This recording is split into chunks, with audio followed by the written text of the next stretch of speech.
What's going on, guys? Welcome to the first episode of RoCo Radio. I'm your host, SteveTheChimp. With me is co-host Chaingear Gaming and Rucker. Go ahead and introduce yourself, guys. What's up, guys? What's up? I'm excited to be here. So we're all three Rogue Company streamers. We're up and coming, obviously. Yeah. But we thought it'd be great to start a podcast to go over all the latest and greatest news with Rogue Company so we can sit here and get hyped together. And we noticed it was something the community was missing. There wasn't really a podcast out there to listen to. If you want to listen to a weekly podcast about the game, well, now you have one. So we're going to go ahead and start off with a huge bit of news. Today, funny enough, the day of our first episode, Rogue Company just went free to play. Yes, that's huge, I think. Yeah, I got a couple things on that. I don't have a lot, but I do know. Obviously, Rogue Company's not as big as like Fortnite and Rocket League, but when Fortnite and Rocket League, they had a player base, and as soon as they went free to play, they blew up. So I know Rogue isn't as big as where they were when they went free to play, but just with that, kind of knowledge, we can expect this game to grow significantly from what it was. So that's exciting. Get to play against new people. Yeah, no, I completely agree. I think the free-to-play aspect, we've heard, I know all of us probably listen to a ton of RoCo, information, YouTube video streams. Yep. And a lot of people, the question that comes up all the time is the game dead? This game just came out. Are people playing it? The Twitch numbers fluctuate real hard, right? Courage and Doc will stream one day and it, all of a sudden the numbers are huge. Then they stop playing and it's kind of low. But honestly, the game's in paid beta. It was in paid beta, right? People have Fortnite, like you said, right? People have Rocket League. People have, they have Call of Duty now. They have Call of Duty Warzone all for free. They're not going to jump on this random game that no one's a studio that a lot of people haven't heard of. A lot of people don't know what high res is, let alone what is it, First Fire games or Firewatch games or something like that. People don't know what that is. So the free to play aspect, it immediately lets people to just jump on, just try it, right? Try it. Yep. And all of these other things are out here now too, like the Twitch Prime rewards and all this stuff. So there's a bunch of stuff out there now that's going to get people. We'll get I really hope Prime later for sure, because I just caught that new high skin and it's pretty dope. Another thing to add on to what you were saying, again, this time of the year too, it's tough, man. There's so many games, so many awesome games out, and so many games coming soon. So it's going to be tough for this game to probably catch wave and catch people's eyes. But hopefully this and you guys obviously keep streaming, doing what you do, and then. I just wanted to blow up, man, because I just want to play against more people. Yeah, you brought up a good point there, Sean. Comes out. You brought up a good point there, Rucker. The competitiveness of Sean, the whole guys, aka Rucker. Yeah. So he's my brother, so that's why he may call me Sean. I may call him Steven sometimes. Easier for him because his name's in his tag. Mine's not. Sorry. Thank you.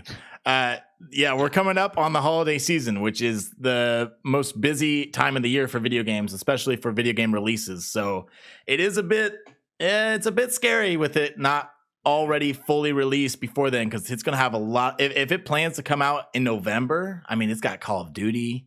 It's got new Assassin's Creed. It's got all these. It's good. It's good it went free to play, now rather than later, for sure. Though Cyberpunk, that's gonna be a monster.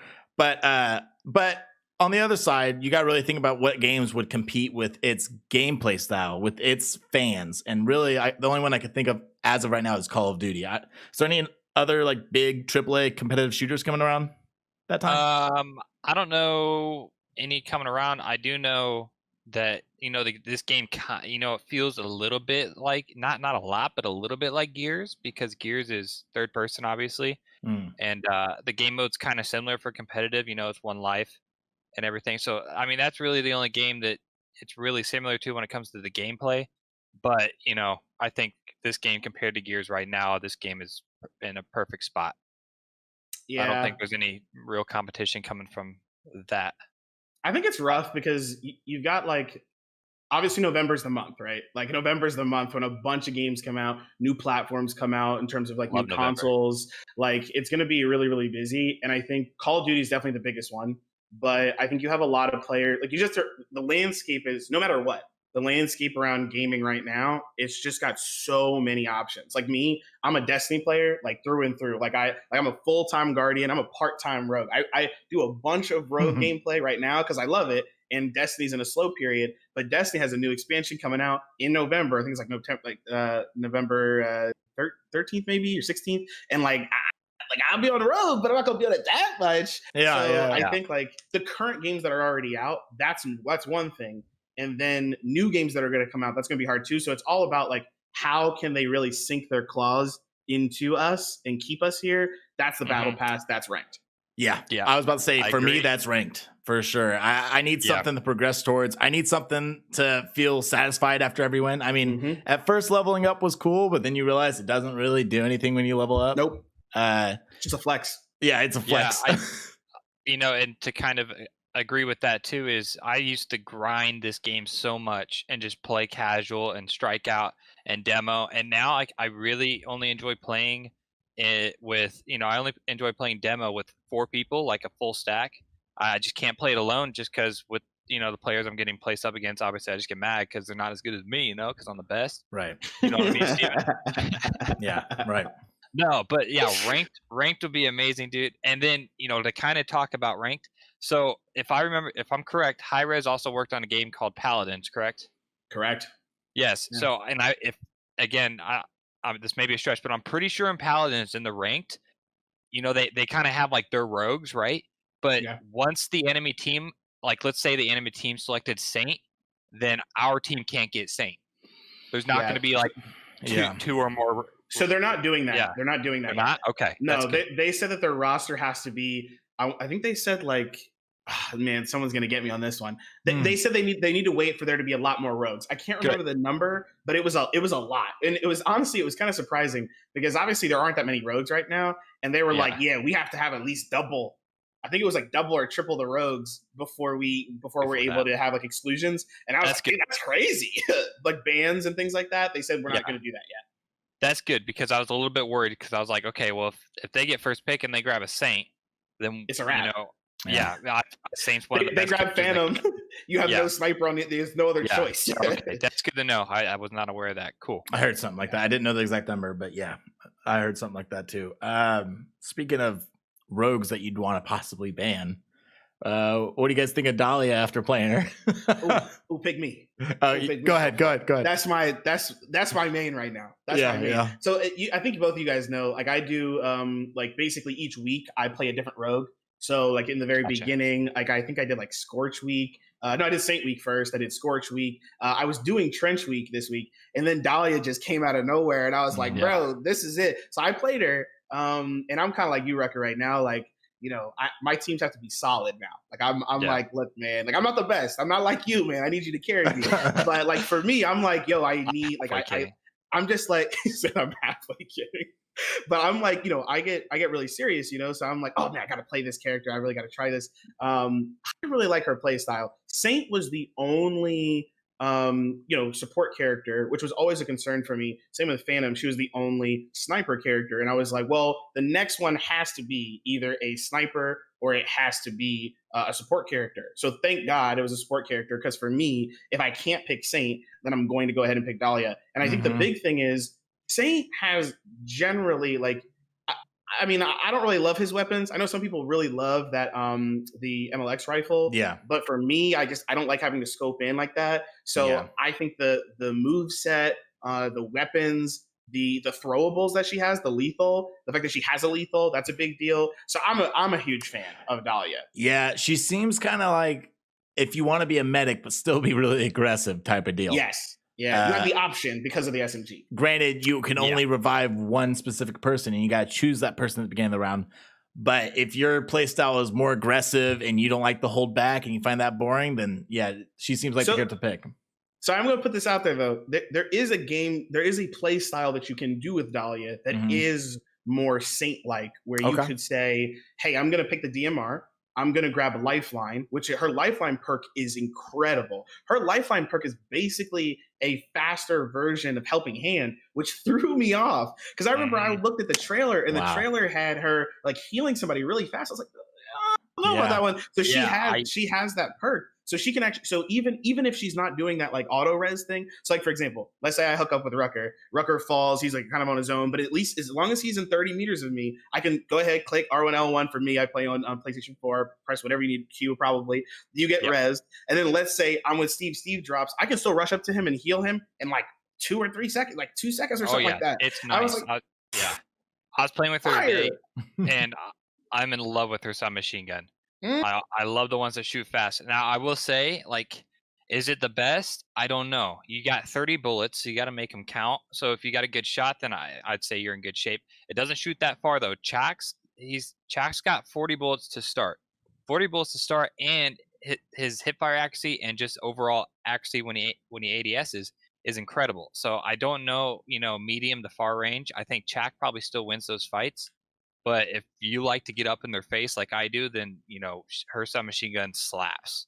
Yeah, it's good. The hip fire is really good too. It's very precise, which was surprising. Mm-hmm. I went into so I do have a video up that goes over Dahlia just like for a couple seconds. It's not like it doesn't have a bunch of gameplay in it, but it does show her if you're aiming down and you're just shooting, you're not compensating at all. You're not pulling down the mouse, you're not pulling down the right stick. It just is like a laser. It is like a circle. Like it does like spray in a circle, but it doesn't like the recoil isn't like bouncing all over the place. It's just like shooting in this like little circular spot. And it is nasty, man. That is nasty. And the DMR is the other option, right? So Trench's DMR, which is also like the best DMR in the game. Yeah. And she gets like the best gadget in my opinion, which is the grenade. She gets that, and she gets smokes, which are good tactics. I was about to say smokes are my favorite gadget. So she gets the perk cloaked, which is huge because a lot of people like to run Dallas or a Talon, so they're not going to see her. And she doesn't even have to buy that. If somebody on the other team has a Ronin and she links up with Ronin and it gets the passive where she can't be seen on the minimap, then she doesn't even have to buy that cloak perk unless she's worried about walking in and getting revealed by Phantom Smoke. Yeah. Now let's also talk about her ability where she can take other people's passives. That's pretty. Right off the bat, as soon as I heard that, I was like, "Oh, okay, she's gonna be really fun to experiment with because you can change the game with every single character now." Try this with Trench. That has been my like number one. Like I was just playing with one of my friends from a while back, and he was playing Trench, and I was like, "Oh, hold up! I can buy both her normal frags, her smokes, which you can get 2 of, then take his passive, and then I have like 3 smokes and 2 frags. I'm just like, I'm quarterbacking these names, and he's doing the same thing, right? Because he's also got the double. He can also get the tear gas, and he can get the smokes, and he can do 2 of those. Actually, not the smokes. He can do the ABSs. So you're just like you're one of those people. I know everybody hates him, but when you're just quarterbacking nades everywhere, you're pretty good. and then if you link up with an Anvil, which I think is probably going to be one of the biggest rogues that she can link up with, especially in demolition, because Anvil, he's immune to tacticals. You can't flash him, and so that'll be huge for her to get that. And who else was I thinking she can link up with? I see. So right now, here's my top 4 when it comes to like playing ranked. And for most maps, some maps you want to kind of come off, but I guess I'll give like a top 5 and these kind of go in. So I think you definitely want Saint, right? Yep. And then I think you also want a Ronin. I think her dart is just incredible. And then I think you're gonna run a Talon, and then maybe an Anvil or a Trench, kind of depending on what map or whatever. And then a Phantom. If you got someone who has the shot, then a Phantom for sure. The problem is a lot of people like to play her, and they're not really good at shooting with her. But if you got somebody who can slap, then Phantom's huge. And out of all of those, I don't know, man. I don't know who. I think Dahlia would probably want to link up with the Anvil or the Ronin, so she can't be seen. I think it depends on the play, obviously. Like I think there's room to experiment. Like for example, I was trying. I was working with the sniper Phantom. My boy Darth Dominic. He was playing Phantom. I linked up. I now have grievous wounds. I was playing with either the I was mostly playing with the DMR. But I can play DMR or I can play the SMG. Remind me what grievous wounds says. Grievous wounds, when you tag somebody, if you shoot somebody, it takes them a longer to heal. So the nice thing about that is if I tag somebody with the DMR, it does like 35 damage-ish unless I get the headshot. And that means someone else can push without fear of that person like healing up a lot. Yeah, and let's say like Dark that got the body instead, right? I can go ahead and clean it up real fast. So that's just one example. Yeah, I didn't think about that. Yeah, grievous wounds, especially on a gun like the DMR or some machine gun, one that obviously shoots faster than the sniper. Yeah, might be the play. Because you can spam and someone can just push right in. Exactly. A lot of options. Yeah, exactly. Again, Steven with the store. I know you already copped some of this. We can go and jump in that because she's in there too. 100 Thieves stuff. Huh. Yeah, that really caught me off guard when that got tweeted out a few days ago, that they're just the banner where they had all the silhouettes. I mean, I was blown away. I did not think with no ranked being out yet and the game's not even released, and it was in closed beta when they announced that. I mean, I know Nadeshot played the game on stream just briefly, but yeah, I was really excited because it kind of legitimizes, I guess that word, the game for the game for the competitive scene. Along with Call of Duty fans, there's a lot of Call of Duty fans that follow Nadeshot, and if Nadeshot's supporting this game, it might put some more eyeballs on the game from that community as well. Can I play devil's advocate real quick? Go for it. I love devil's advocate. Big a guy that I'm a big fan of right now in the Rogue Company community is Diehard GG, and he made a really great video about is the game dying, all this stuff. I watched that. And then the second video he made was like the update that we need. And he talked about the marketing of this game and his concern about how the 100 Thieves contract doesn't seem to be working. And my concern is, and I saw people on Twitter, they were saying this. They were like, does 100 Thieves even play this game? And the answer is yes. Courage plays it. He plays it a ton. He plays it, not a ton. He plays it with Doc sometimes. Obviously, Doc plays it to some degree. And then you also have Nadeshot that's played it about maybe like twice or three times that I've seen. Yeah. But there's no team, for example. And that was my biggest thing is like, you've got the store now. You've got your merch in here. We're walking advertisements for you. Do you have a team? Like, are you going to make a team? Are you waiting? Like, what's the, like, I think my concern is like, great, you have marketing now. They spent all this money on, because, they paid them, right? They paid 100 Thieves for this, which means 100 Thieves got a nice big check. And the question is, was it worth you doing that? Or would it make more sense for you guys to put that money into the competitive scene of the game? So I'm hoping that 100 Thieves comes out and says, we have a team, we're going to run this. But if they don't have a team, then I'm really concerned this game's going to fade into obscurity, because they do play like their biggest rivals. They do play Valorant. They do play Call of Duty. Yeah, and to kind of touch on that, because I was gonna head there too. When, at least as far as I've watched, when Courage is streaming it, it's a hashtag ad. When Doc's streaming it, it's a hashtag ad. When people on Twitch are streaming it, it's a hashtag ad. So they're obviously being paid. I've yet to really see a big streamer play this game willingly without a hashtag ad. Now, I'm not on Twitch every day looking at the rogue streamers and seeing, who's big, who's playing right now, blah, blah, blah.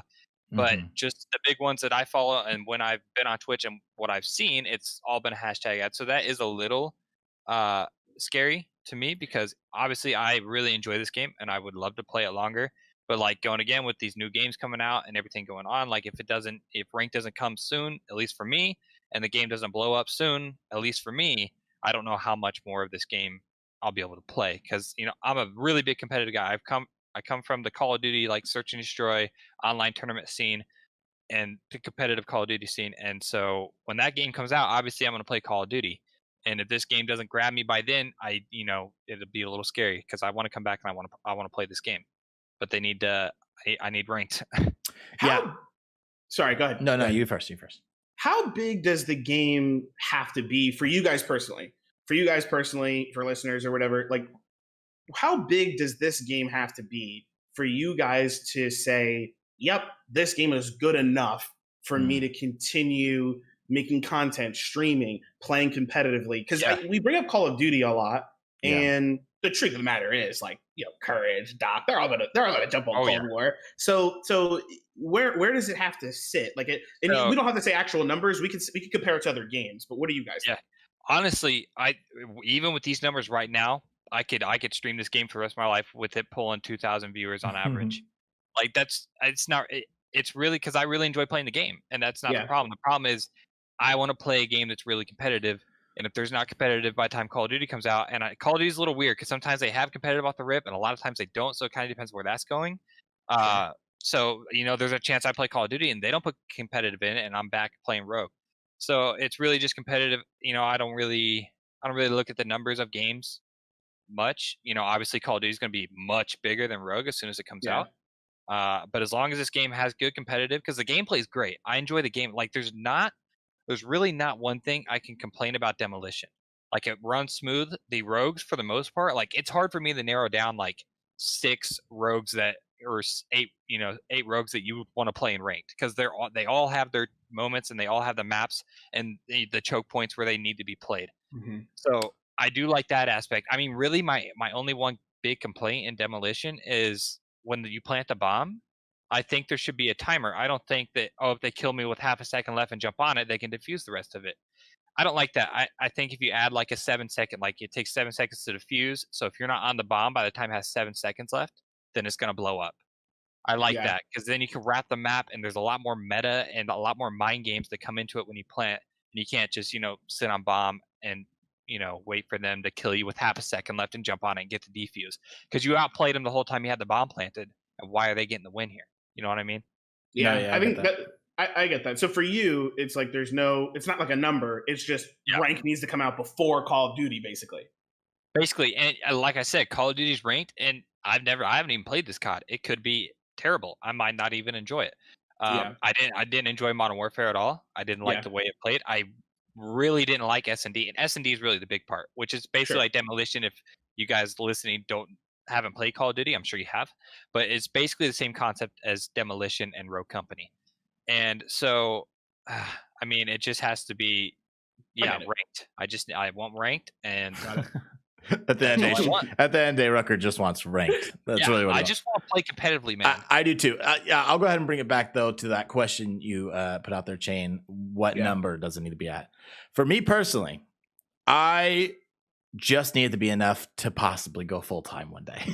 I want to do content full time. I don't want to do 2 jobs anymore. I want to be able to do this full time and entertain people and bring people information, make them laugh, all that stuff. Play games. So no, it doesn't have to be like Warzone or Fortnite or those huge, gigantic numbers of viewers. Yeah, it can't be so obscure that's impossible to do it full time. I don't think it will be to kind of because not a lot of people have. It's been out for a little bit, but not a lot of people have played it, and now it's free to play. Yeah. So this 2,000 average that it's kind of been hovering at, that I'm just pulling this kind of out of nowhere.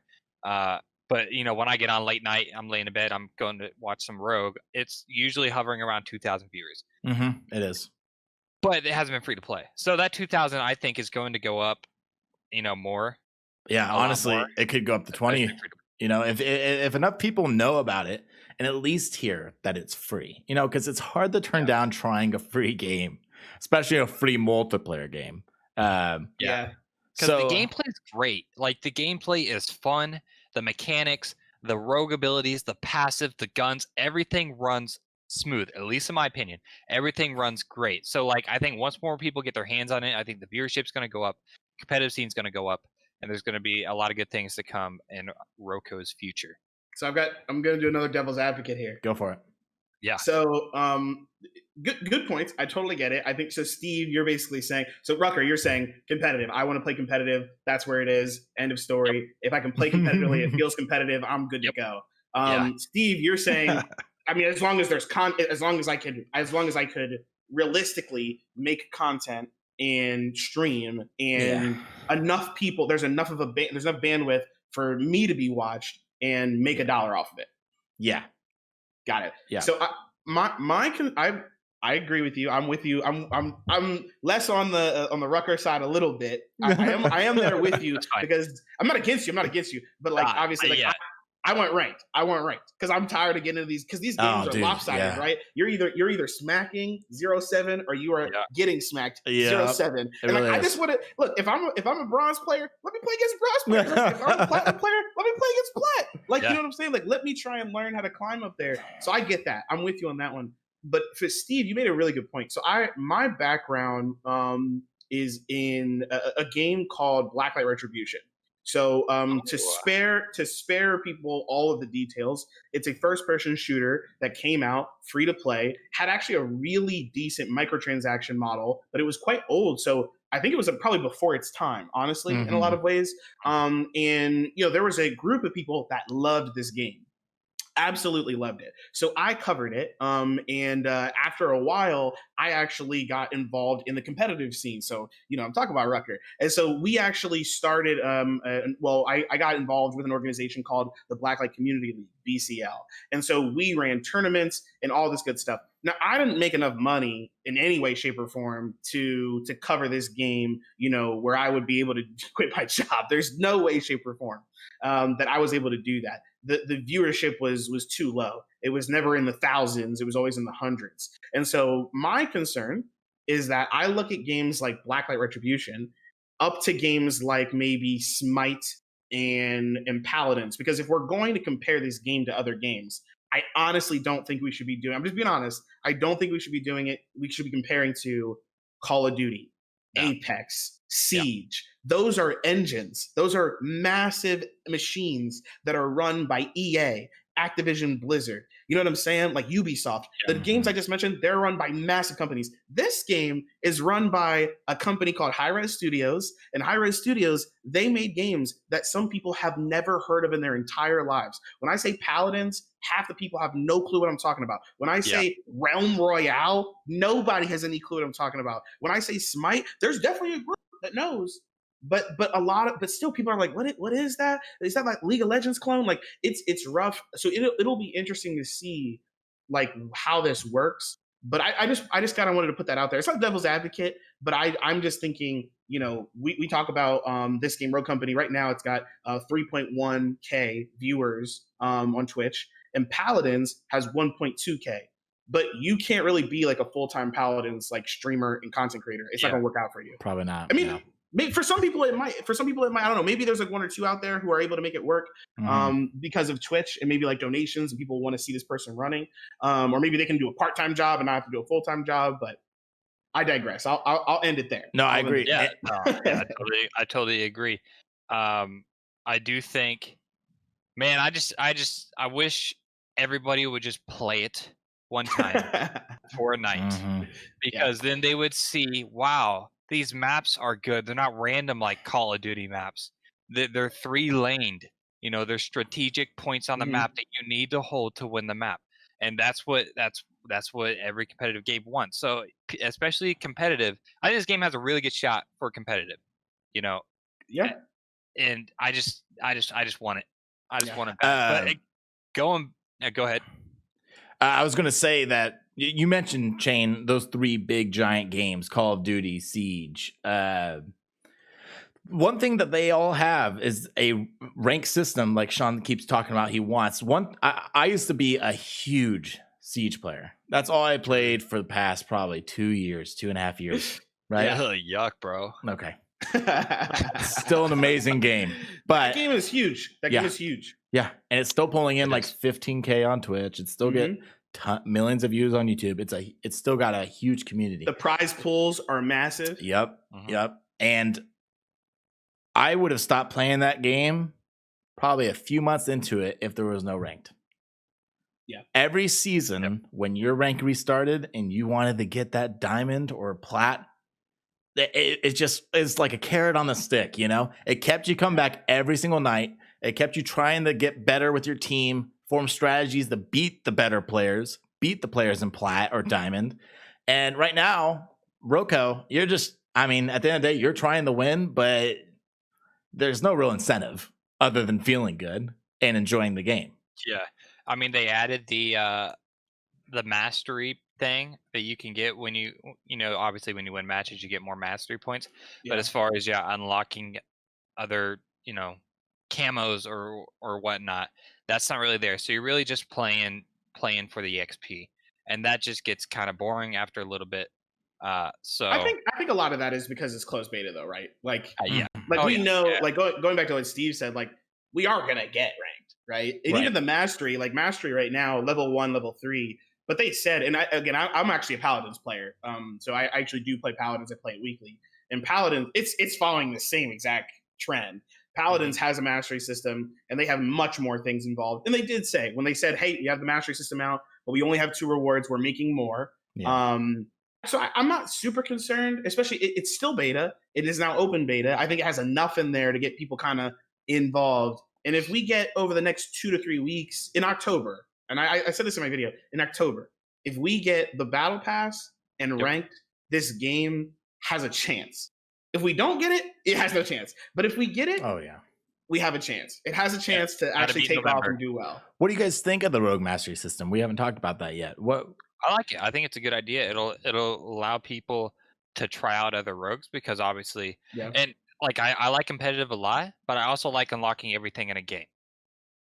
Like I'd play some MMOs, and I want to be the highest rank. I want to have all the weapons. I want to have all the gear. So like, I think it allows people in Rogue to be like, okay, I've never really played Anvil, but he's the only one I don't have Rogue Mastery 10. I'm just gonna grind him to 10, and then they might be like, "Oh man, I love this character." So I think it adds that kind of element to the game. Yeah, you know what? I never really thought about that. I thought about how it'll keep you, it'll give you a reason to play, and it'll give you rewards, and it's fun. But I didn't think about that. It actually will make people play rogues they would have never touched. People that they watch other people on their team play, and they're like, that looks like a boring play style. They might try it out because they're just wanting to be a completionist, and they would like, oh, I love this character, So like I'm probably never gonna want to play Glitch, but if he's the only one I don't have Rogue Mastery 10, then I'm gonna play him and get him to 10. You know how I got a lot of my friends to start playing this game? How's that? To get the plat on PlayStation. It has a platinum trophy, and I was like, guys, jump in, get this quick plat. Which means you have to put it's not hard, it's super easy, but you have to put all the challenges? Yeah, it's all the challenge. Yep, it's all the challenges in there, plus maybe 2 or 3 more. But it's literally the hardest one is like play in a party for like 10 hours and get 10 wins with like 10 different characters. And it's like, dude, that means you're gonna have to give this game a shot. But it has a plat. So like I agree with you. I 100% agree with Rucker. Like the mastery system, especially in a game like Paladins, because I do want to make the point that there's definitely people like Rucker, like me, like Steve. We all just said we're down for ranked, but I guarantee you that there are people listening to this podcast right now who are like, dude, I don't care about ranked. I just play like quick play. Like that's definitely like I remember that's one of the big things about Overwatch. I used to be an Overwatch player, and like a lot of people were like, I stay far away from ranked because it's so toxic. And I'm like, that's a good point. And they just love their character. They just love playing Mercy, playing May, playing Reinhardt, and just having fun with that character. So there are definitely going to be people that just love Ronin. I know you guys probably know some Ronin mains who are just like, Ronin's so cool. And like Ronin comes out there. They're just playing quick play, having a fun time. But they're level like 999 and they're the max rank and they have all the skins for them because they just like it. So I think there is definitely going to be that. There's always that portion of the community, and we need that. Those are the people that might just, they might still buy microtransactions. They might still pay for the battle pass, and that's going to support the game. Whether or not they play ranked, honestly, less competition for us, right? Can I tell an embarrassing story? Yeah, go ahead. All right, here's an embarrassing story. So I played, I'm quite well known for liking games that die very quickly. So hopefully that is not a sign, but I played a game called Paragon. I don't know if anybody else has played Paragon before. I've heard of it. I played like they had a beta or alpha sometime a long time ago, and I played time ago. Yeah. So it's a MOBA that was made by the folks that made Fortnite, Epic. And the community that played that game loved it. And I loved it. But here's the weird thing is I was the casual player of that game. I played against bots only. And I probably spent hundreds of dollars on that game because I love the skins. And I was like, yo, this is so cool. I'm going to go kill some bots with this badass skin. Like that's like, there are definitely people like that. Like in Paladins, there's a big group of the community plays casual matches, plays bot matches. just so they can flex their skins, feel good, like their character. So Steve, you made a really good point when you said we need those people. Like it's like it's not just like, because there are definitely people who are not going to like ranked, and they're definitely not going to play in the tournament scenes. They're definitely not going to play scrims. They're definitely not going to play like there are people right now playing scrims as we speak for no money, for no XP, for nothing, that they just love the game. That's not going to be the average player. So we need both. That the other day. Exactly. Yeah, we need both. We need the competitive player to have people aspire to and feel good about playing the game. We also need the person that's going to go into bot matches every day. Mm-hmm. That's why you get mastery rank if you play against bots. I'm putting that out there now. There are people that get mastery rank. They don't get I don't know if they'll get battle pass. They'll probably get battle pass experience too, because they don't care. You know what I mean? I don't care. I don't care if somebody comes in and has mastery rank and buys the battle pass and got it all from playing bots. Do what you got to do, man. You're not going to replace my rank. Well, go ahead. You go ahead. I'll hold it. When it comes to playing bots, I mean, there has been some leaks about a little PvE mode called Incursion, right? So that's going to be perfect for players that want to just play against bots. It looks like it's going to be, it might even be 4-player co-op. Before we get into that, I wanted to touch on what he said there a little bit. Just a little thing. So I completely agree that we do need those players, because I can only probably play a game competitively for like 4 or 5 hours, and then I'm either tilted or I need a break because I've been sweating too much. You know what I mean? Yeah. So that's why a rank needs to come now, because after I'm done sweating, I would like to jump into a casual and not have to try so hard to win the match like it is right now. That's true. It will weave out a lot of the competitive players in casual matches. They might still use them for warm-ups, but casual matches might feel a lot more casual. I will say though, play whatever character you want. I will say though, playing from being a Siege player, that isn't the case. It's still pretty bad. Does Siege have skill-based matchmaking? I believe it does. Yeah, I believe it does. See, okay, here's my, and we can get on this together. But here's my argument with skill-based matchmaking. Okay, there should not be skill-based matchmaking in a casual mode. It's called casual for a reason. Let people play it casually. Don't rank them up with people at their skill level. Rucker that is why we have that is why we have ranked play. You hear me, everybody? That is why we have ranked play. Okay? We have ranked play so you can sweat, and then we can jump into a match that's not SBMM and it's just random, so that people like me who don't want to sweat anymore and just want to play and just shoot around and have fun can shoot around and have fun without worrying. How do you feel about the opposite argument though, where the lower skill tier players, they don't want you coming into their games and smacking them around? Okay, here's my argument to that. Me compared against the lower skilled people, I'm like 1 in 1,000 compared to them. So they're probably getting one bad match every like 10 or 11 matches that they play, right? I'm 1 in 1,000. Here's my argument. No, that's fair. Steve, what do you think about skill-based matchmaking? That's true. We probably all three are above average on this game. I feel I'm more on the side of keeping it around. I get Sean's point completely. But like you said, Shane, for people that aren't good at the game, I don't want them to have to go up against people that are really good. I want them to up against people like me, like 1 every 10 games. Hold on. Let me. I got another story. Go ahead. Another story. Okay. Another dead game. I'm about to get heated. I got another dead game. It's called Lawbreakers. You guys ever hear Lawbreakers? Can I retract my statement? I actually am against skill-based matchmaking. Okay. I thought about it. I thought about it to myself, and never mind. Yeah, screw that. So I'm gonna gun for your point for just a second. Okay. So there's a game called Lawbreakers. It's dead game. It was made by Boss Key Studios, which was made by actually the original creator of Epic. But anyway, side note, the game, I absolutely loved it. I love the game. It was a first-person shooter. It had like anti-gravity things, and it was a very fast-paced shooter. Like think like Titanfall 2, but even faster. And like, so you're just flying around, shooting things. And unfortunately, the game was not free to play. They said it was going to be free to play, and then they recanted and they made it $30. And so the game was tanked. Absolutely tanked. But here, the moral of the story is I played the game and I loved the game. But because it did not have skill-based matchmaking, people would join and the pool wasn't large enough. So the pool of players, it wasn't 1 out of 1,000 because there were 1,000 people playing. And because like I was friends with people that were really good, I was friends with people that weren't that good. If you were on my team, we were going to win. If you were a new player that just jumped in, you just paid $30 for this game, you're going to get smacked and you're never going to come back again. So I think that there is, I am for connection-based matchmaking and quick play. But I would like to see two things implemented. One is if you're a new player, you get put in with new players. Yep. If you're a new player and there aren't that many new players, then you get put in with lower skill tiered players.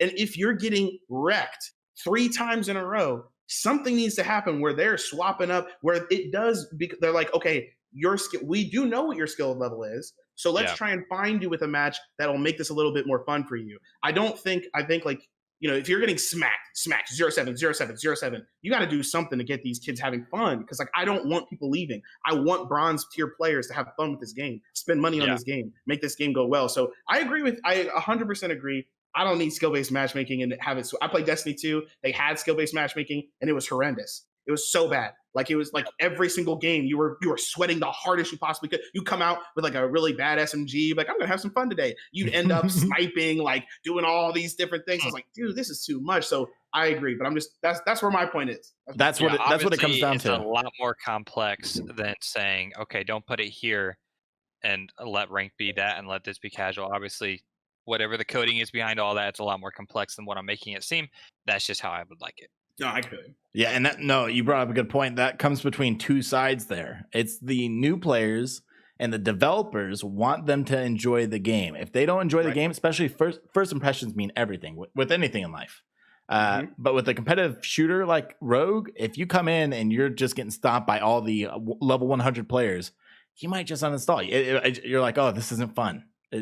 I'm just not good at it. You don't realize that you're playing against a big difference. And then on the other side, you have competitive players who don't enjoy playing against people that are just as good as them. So they want to play against the new kids because they want to stop them. So Christmas noobs. And I think that's why a lot of games end up siding on the skill-based matchmaking, because they would rather get more customers than make the competitive players feel like gods. I think that's what it comes down to. It makes sense logistically and from a developer standpoint. Yeah, because of Mula. Yeah, more people play. More people play, and that might be a little bit what's going on with Rogue right now, because people are jumping in right away and they're just getting slapped. They're probably if it's your first time playing, you're probably going to get slapped. 0-7, 0-5 today when it came free to play. I still encourage you to play the game. Please try and play it with friends. It'll make your job easier. Play against bots. Yeah, play. They have customs. You can go into custom 1v1 your homie. You know, 2v2, 2v2 your boys. Mm-hmm. Now, have some fun. Learn the maps. Speaking of custom matches, which by the way, great addition to the game. Instantly made the game instantly made the game more competitive, especially without ranked being in the game yet. This allows for, like Chain, you played with me, it allows for tournaments now. And all kinds of other you can play against your friends. We're so good. Honestly, the last few stream nights that we've been streaming Rogue, Sean and my team, all of us have just been playing customs, and we've been inviting our girlfriends to come play and taking advantage of them not knowing how to. But it's been a lot of fun. Customs are great. They were a great addition. They work super smooth. There is one problem I have with them though. Why is it that you can't play it alone?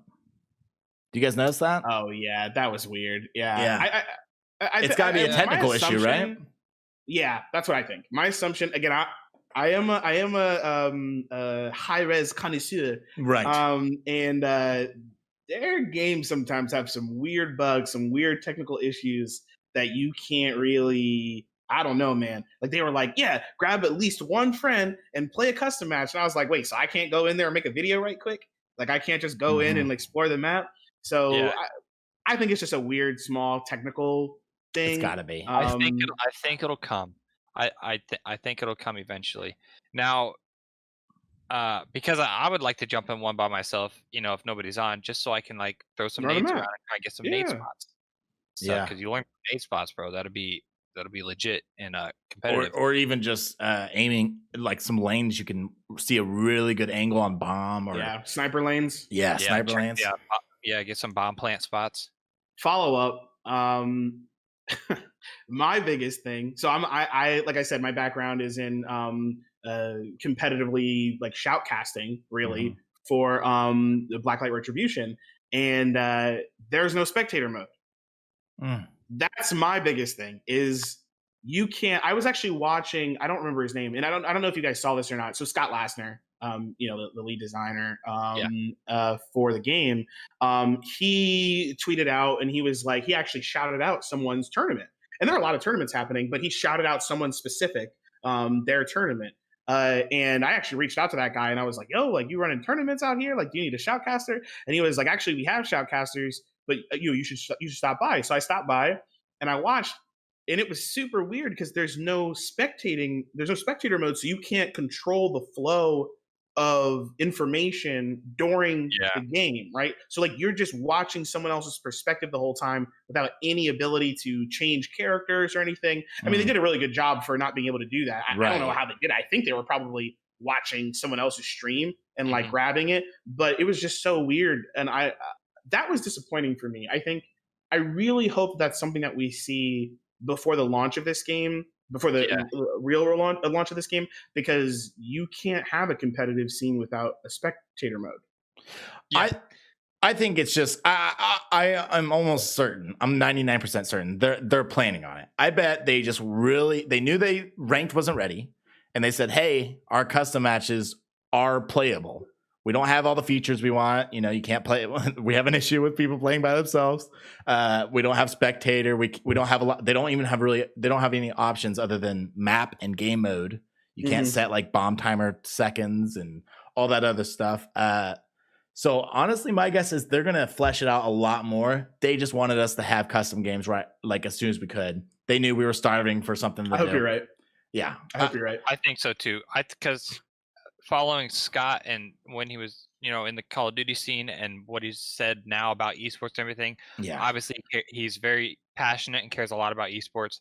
So I think all those kind of the spectator mode and ranked and going into customs, by yourself, I think all that will come because he understands that that's a huge deal when it comes to competitive shoutcasting and esports. Yeah, so you think they're gonna put money up? You think the company will put money up? I hope. It would be cool. I mean, so they have a Paladins League. They do have a Paladins like thing. They had actually Paladins leagues for separate console and for PC, and then I think they canceled the console one. I think they only do PC now. But I mean, I don't know, man. That's been a concern of mine, is like just how much they put so much money. I know we're kind of folding back, but they put so much money into these contracts with Doc and Thieves, and I'm sitting there and I'm like, okay, well, like, what are you gonna do? How are you going to make this game truly competitive? Ranked does not equal competitive, right? Ranked equals our mode of competitive, but real competitive is someone being able to master this game and make money because of it. You can master Fortnite and make millions of dollars off of it. You really can. You can be very good at Fortnite and make a lot of money off of it. You don't even have to be like super good, but you can't be really, really good at Destiny and make money from being good at Destiny, because they don't have a spectator mode. That game is it's not to say that there's not a really high level of players, but it is a casual experience in the sense that you cannot run money matches in any way, shape, or form, except having people just stream whatever they're doing. They can't truly run tournaments, which is unfortunate. Yeah, and like Sean brought up a good point with Scott Luzier. Almost every time he talks about anything competitive or esports, you could just tell he's super into that realm of the gaming world. So, and I think that's his top priority for him, is to get this game to be competitive. I think that's why they got 100 Thieves on their side. I think that's why they've been saying, hey, ranked is coming. I think that's why they swapped rank. Remember when they swapped the priorities between ranked and player identity? They want it out. I'm sure, and I bet you that it's been playable for a while, but they want it to just be crisp when it comes out. And they're probably just every week trying to make it as great and as competitive as possible. I like your optimism. Trying to hype you guys up. I hope it comes out and it's amazing. But and they kind of touch on it a little bit more. What was I going to say? Something about competitive. Oh man, it was on the tip of my tongue and I lost it. And it was let good. it go. Let it fly away. It'll come back though. I do want to jump back to a different subject that we just talked about before this. With the skill based matchmaking, something just occurred to me. I got it back. Okay. Okay, so again, this game isn't like, Call of Duty. Like, I can go in Call of Duty, and if I jump into like a search and destroy, if I'm dropping like 20 kills, we're gonna win the map. Like, and I can 1v3 rounds, 1v4 rounds. Like, it's really easy to win. This game is very tactical and very team oriented. Like, if you're in a 1v4, good luck. If you're playing with against a decent team, you're gonna lose probably. Mm-hmm. So to kind of touch on what you guys were saying, I lost it again.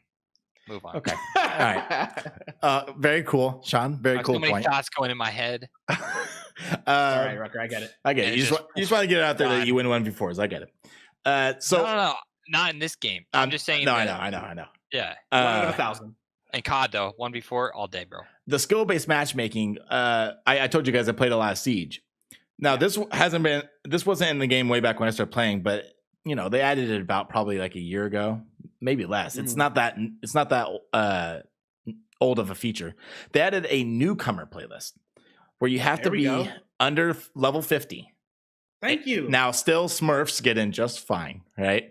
But it does make it better. Losers.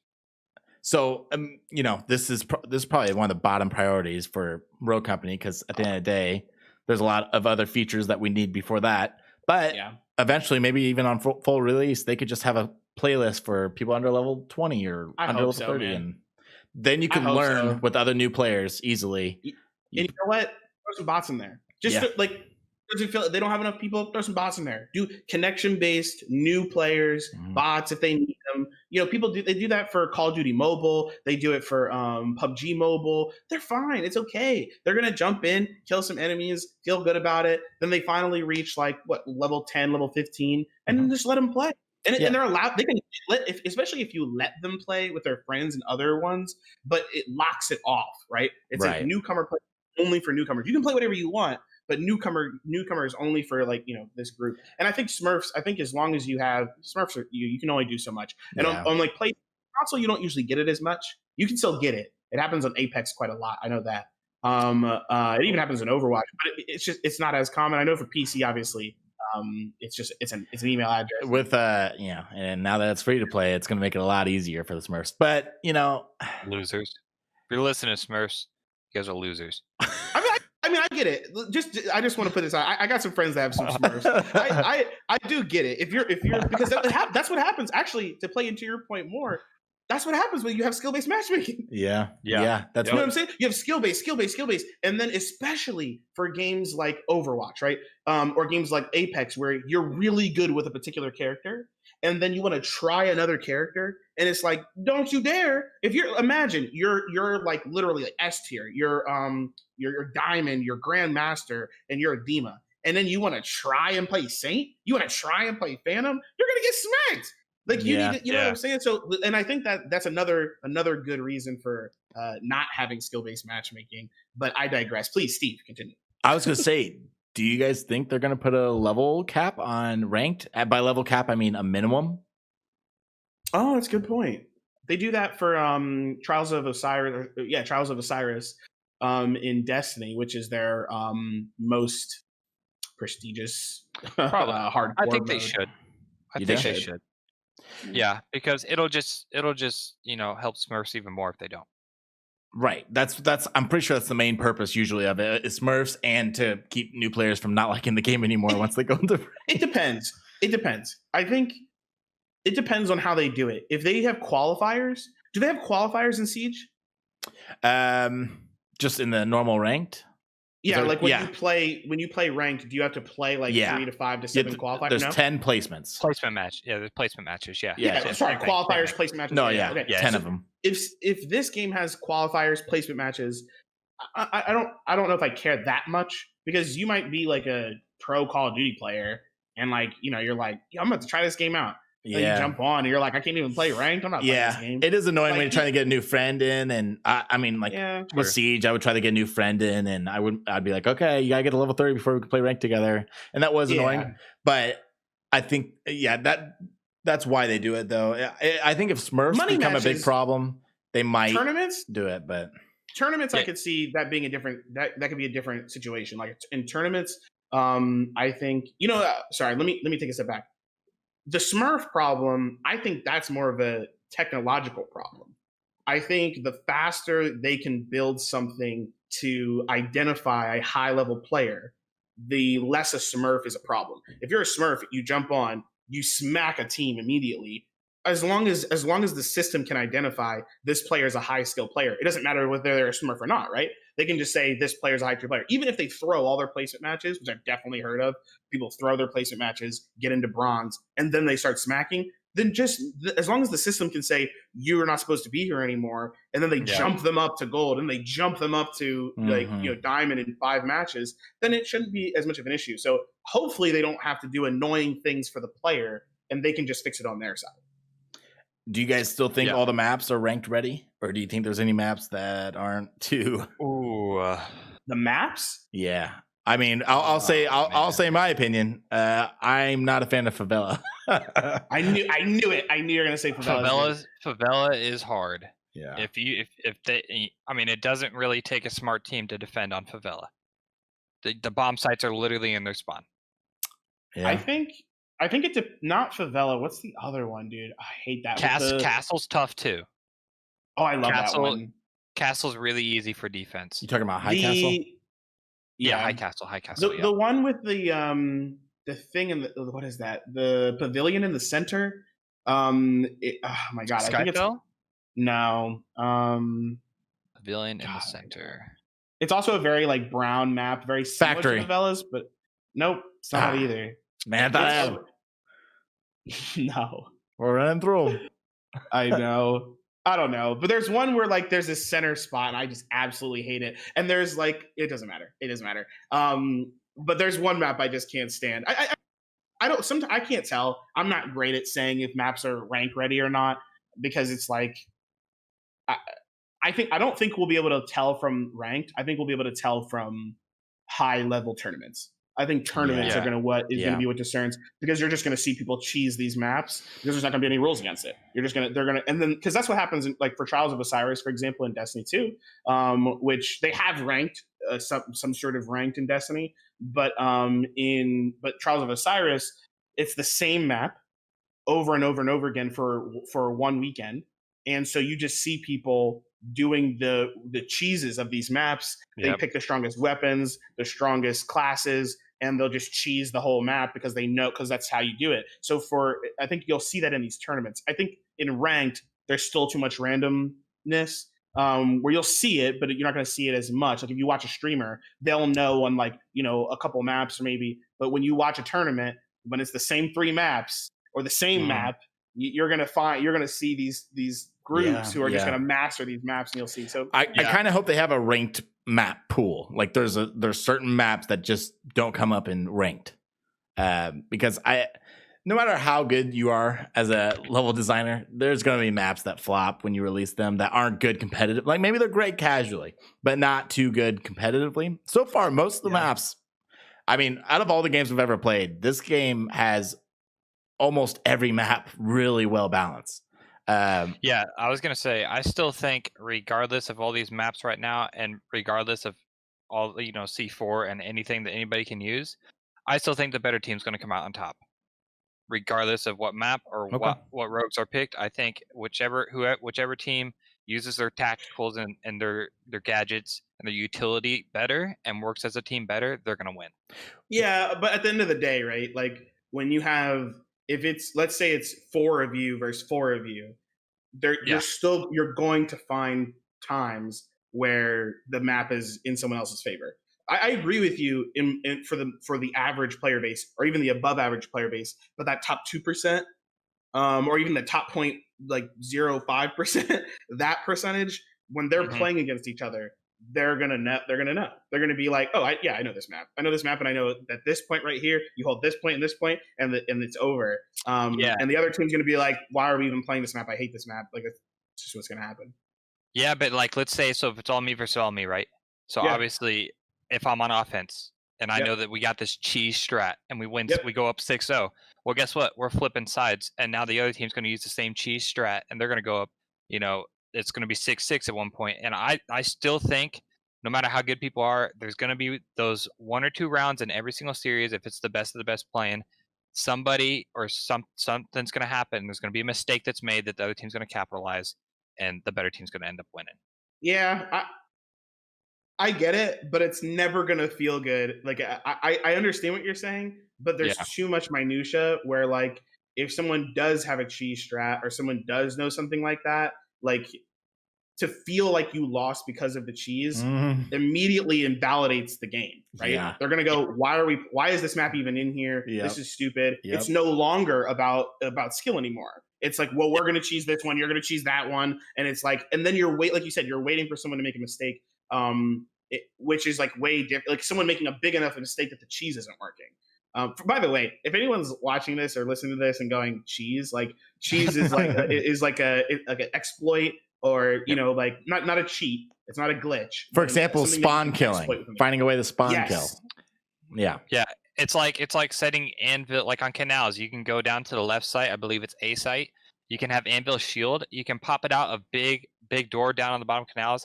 Set it down. You could smoke that, and you can plant it right there. They can't shoot you while you're planting it. Good point. And then your team just backs up, and you all just sit top canal inside your little bunker there, and they have to literally destroy your shield, which takes time, and then they have to come or either try and flank you or whatever. It's a really cheese strat on that map right now. So if you guys want to win that map, do that.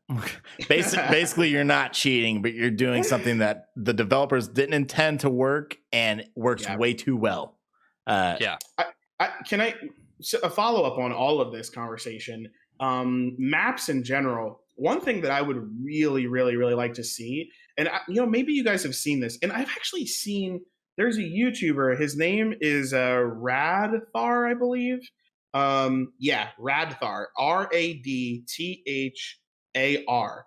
He makes incredible videos, deep dives into maps as well as weapons. So he figured out the TTK of all these weapons, the time to kill for each weapon. Nice. A bunch of like really nerdy stats, which I love. I eat that stuff up. Yeah. And so, can we get some diagrams of these maps? Because I think we're at the point where like people that are scrimming, or people that are really hardcore about this, like, we have our own Discords. Like, we're going to want to post these maps, and we're going to want to say like, hey, if you go from here to here, like now, also there's no call outs.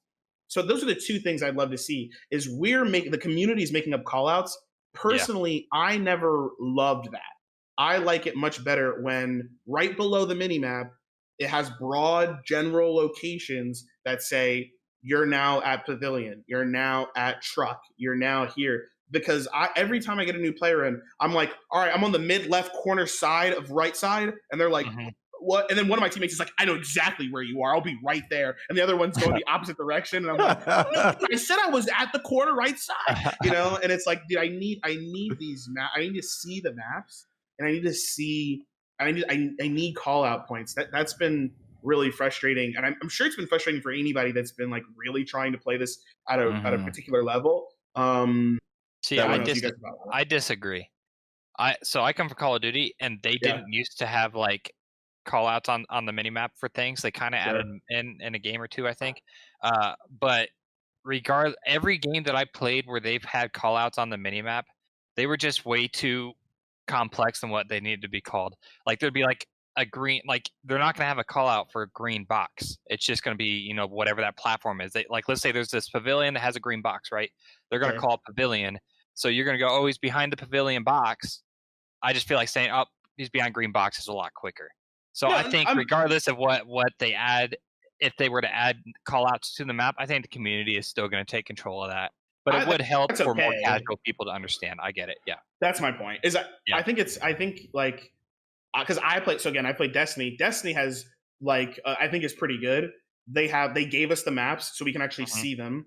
And then community members have then taken those maps and put a bunch of detail on them. And they have call outs for like very general areas, like one lane has a name. And like, that's what I'm saying. Like, I haven't seen them. Like, the only place I've ever seen them is actually Radthar. And I haven't actually asked him, like, where did you get this? Because I'm looking at it and I'm like, can I get this map, please? If I hit M on my keyboard, it pulls the map up in game.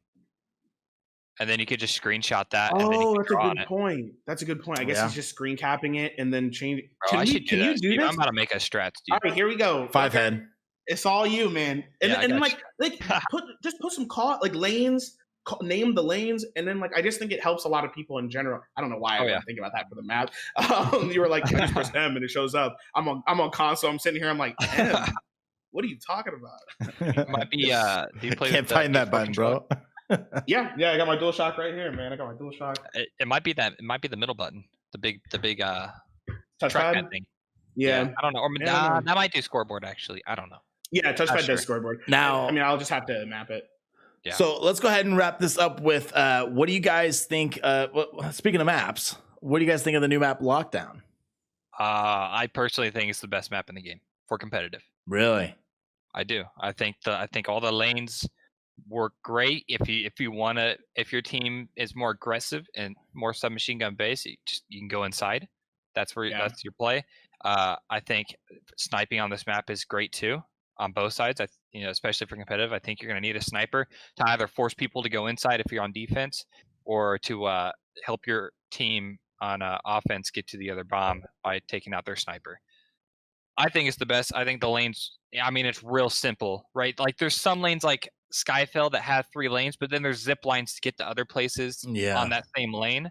But this map is strictly, you go left, you're going inside. Like if you're, obviously if this is on, I guess the side that's, the side where if you went right, there's there's both tunnels. So they're very symmetric, I guess is my point. Like if you go left or right on one side, you're either going inside. If you go left or right on the other side, you're either going down to the tunnel, or you can go mid. Like it's the same. It's symmetry. It's the most symmetric map, I guess, in my opinion. I actually felt the opposite way. Really? I love the map. I think Steve knows. I love the Uncharted series, and I love Uncharted multiplayer. Me too. Which is it funny because Rucker, you mentioned this game is kind of similar in some ways to Gears, and I was like, oh, that's a good point. Because that's how I felt about Uncharted. I was, I mean, it's really just the Xbox equivalent in a lot of ways in terms of it's. I think about Uncharted. I haven't played that game in a long time.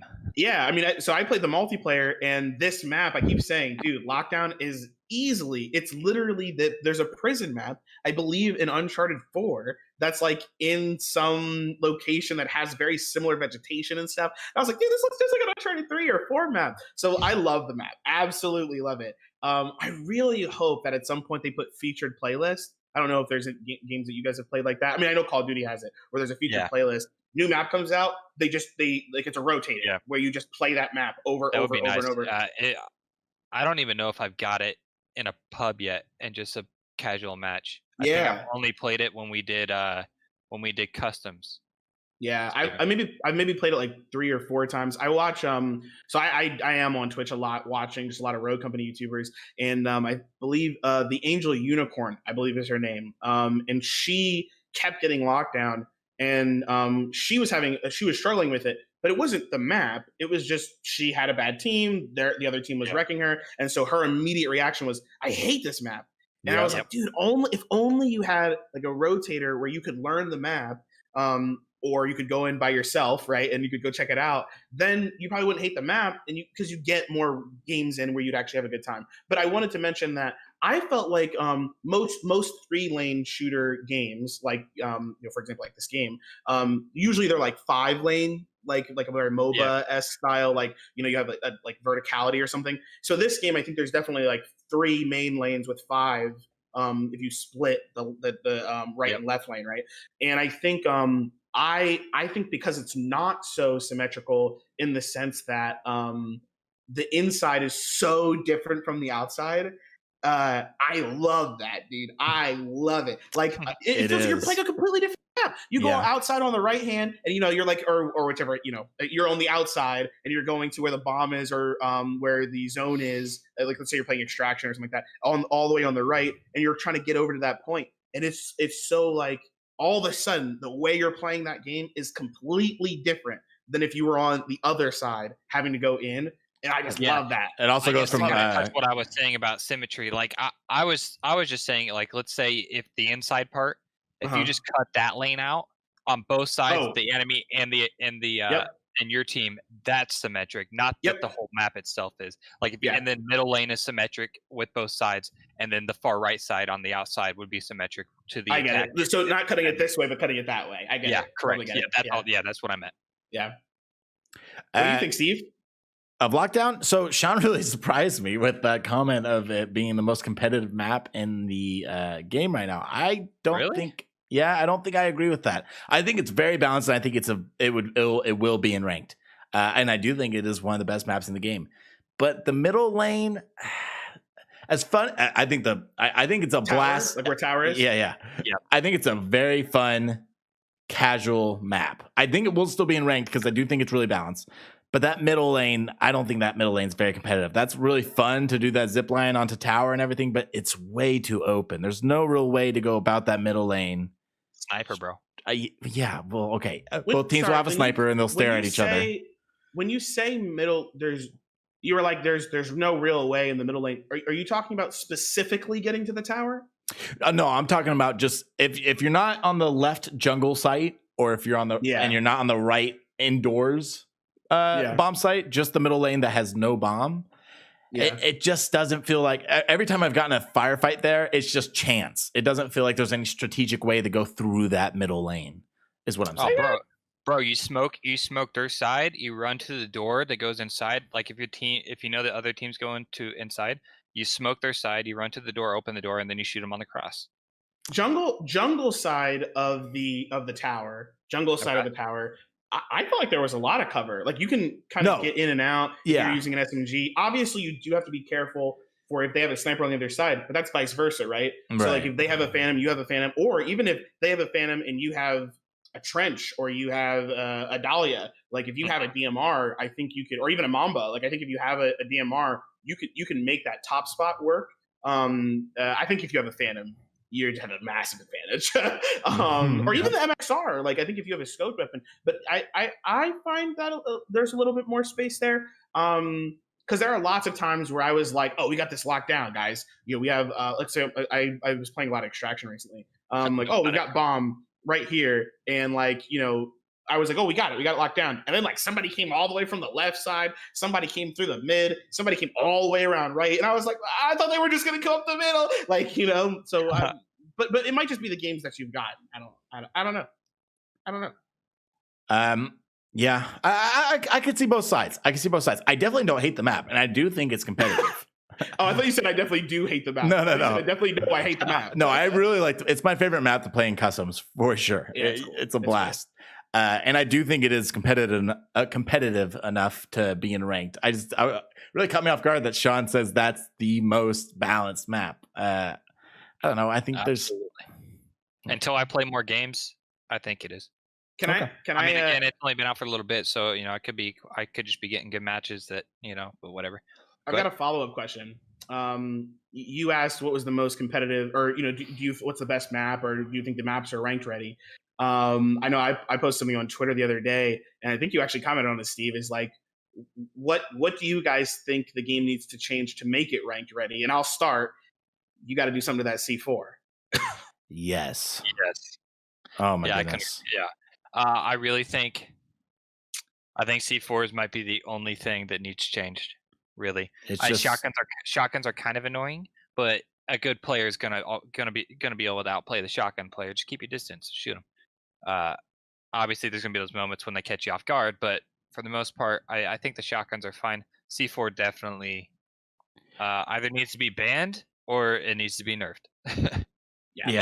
Or at least, I mean, this is kind of a nerf, but Chaingear was the one that brought up this idea. You don't really need to bring down the damage. It could still be a one tap, but make it give it a LED, give it a beeping noise, and give us a second or two to try to get out of there. Make it to where people that noise. Does it?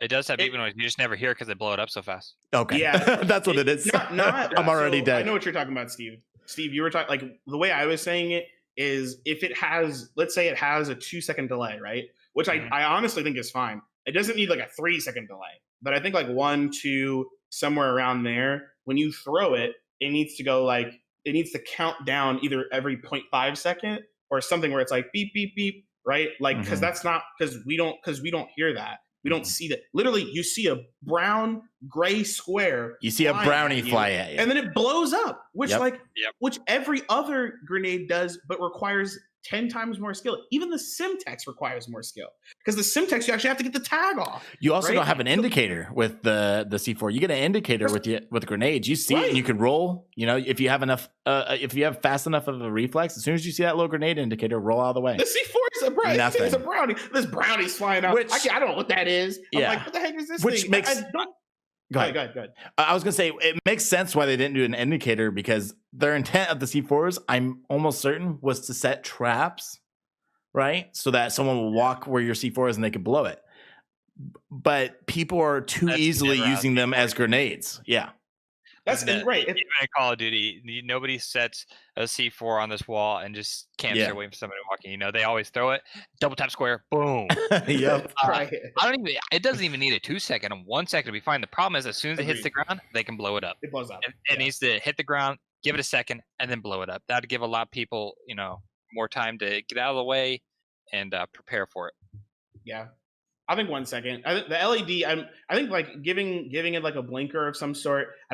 I think that would make it. I think that would remove the idea of making it a trap, right? Like I think. Yeah. Granted, I think it is similar to Saints Claymores, right? Like Saints Claymores have an indicator. They're not. It's not a blinking light, but I think either give it an indicator. But even then, I think the 1 second would be perfect. The 1 second thing, it just gives you a chance to actually say, "Oh, there it is." Thank God it can't blow up in air. Then we'd really be in trouble. Yeah, but there has been times where I shot it when it's coming at me, and then it blew me. I've done that. Yeah. That's a blast. You're just like, no. Just shoot it. I did one time shoot it, and it blew up the thrower, and that was a glorious moment. I did that today. Oh, it feels so good. Like, I got this. I was like, you don't. Yeah. All right. Well, I think we're going to wrap it up there. First, before we go, guys, go ahead and let the people know where they can find you and what content you have out there to provide. Rucker, you first, man. Yeah. So, I mean, all I really do, guys, is stream twitch.tv/Rucker. I throw YouTube videos up here and there. I'm not really into it that much. But find me on Twitch. I stream on Monday, Wednesday, Fridays, most of the nights, 8 to noon. Usually everybody hops off. I'll stay on for a little bit longer. Hey, you said noon there. You meant midnight. My bad. 8 to midnight. 8 to midnight. Sometimes I'll go 8 to noon, though. Sometimes. Oh, my. 8 p.m. to noon.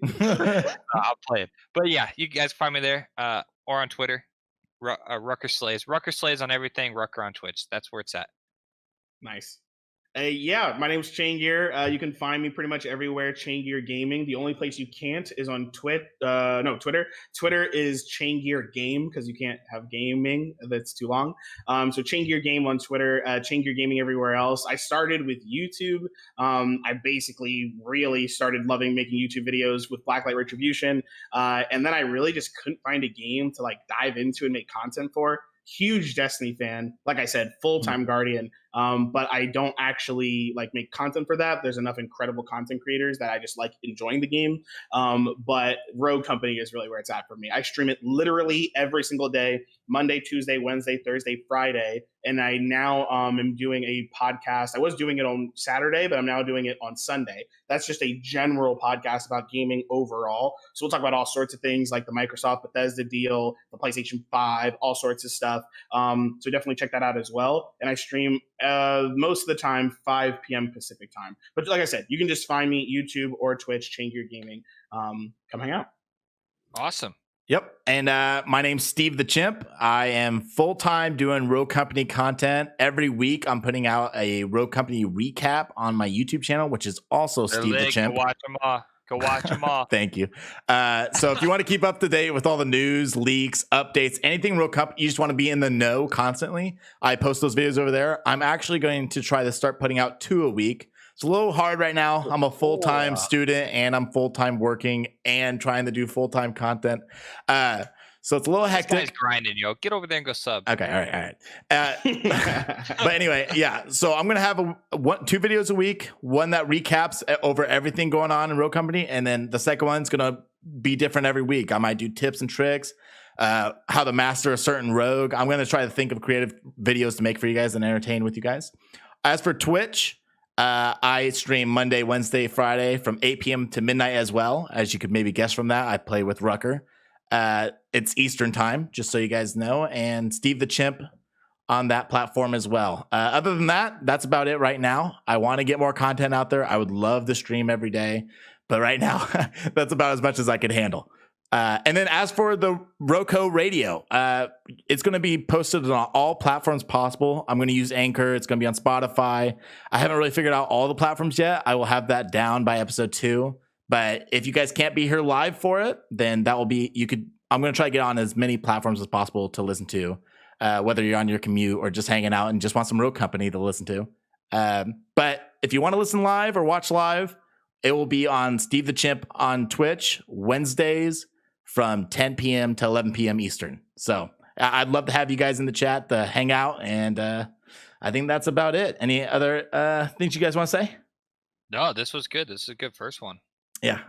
I just want to say that I love this community, dude. It's like, like the fact that we all like kind of came together on this. Cause a lot of the time in a lot of games, it's kind of like dog eat dog out, like out there. It's just like, like I think we're always shouting out YouTubers and content creators and stuff because we just want the game to succeed, right? Like if this game got huge, we could all get a small percentage of it. It'd be amazing. It'd be amazing. So yeah, absolutely. You said it's not dog eat dog yet, but wait till ranked, okay?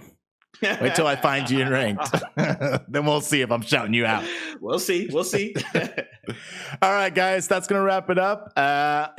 I had a blast. I hope you guys did too. And I'll see you guys next Wednesday for RoCo Radio episode 2. And we'll have some new content hopefully for that week as well. So let's go. Sounds good. All right. We'll talk to you later, guys. Bye. Peace.